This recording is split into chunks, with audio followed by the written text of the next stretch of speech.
మిత్రమా, నీకోసం ఒక మంచి మాట. ధనమేరా అన్నిటికీ మూలం అనేది కరెక్టే. కానీ ధనంతో అన్నీ సాధించలేమనే సత్యం కూడా గుర్తించాలి. బీరువాలో బంగారం నోట్ల కట్టలు మూలుగుతున్న మనశ్శాంతి లేని వాళ్ళు ఎందరో ఉన్నారు. అయితే వారు విలువలను తొంగలో తొక్కి డబ్బే పరమాత్మ అనుకుని నా అనే వాళ్ళను కూడా దూరం చేసుకున్నారు. మానవత విలువలకు మంగళం పలికిన తరువాత ఎంత వెతికినా వారికి మనశ్శాంతి లభించదు. ఎంత ఉన్నా ఏదో అర్థం లేని వెలితి నిరంతరం వెంటాడుతూనే ఉంటుంది. డబ్బుతో కొనలేనివి ఎన్నో ఉన్నాయి. చక్కని పరుపు మంచం కొనవచ్చు, కానీ నిద్రను కాదు. గంట గంటకు గంటలు కొట్టే గడియారం కొనవచ్చు, కానీ సమయం కాదు.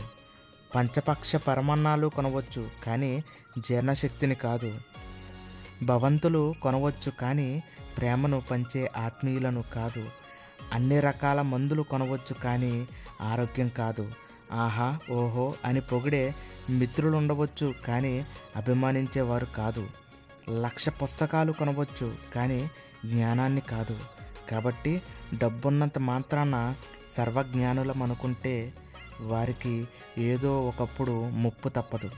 ఆత్మవిశ్వాసం ఉంటే అన్నీ దిగదుడిపే గనుక ఒక్కసారి ఆలోచించు మిత్రమా. ధన్యవాదములు.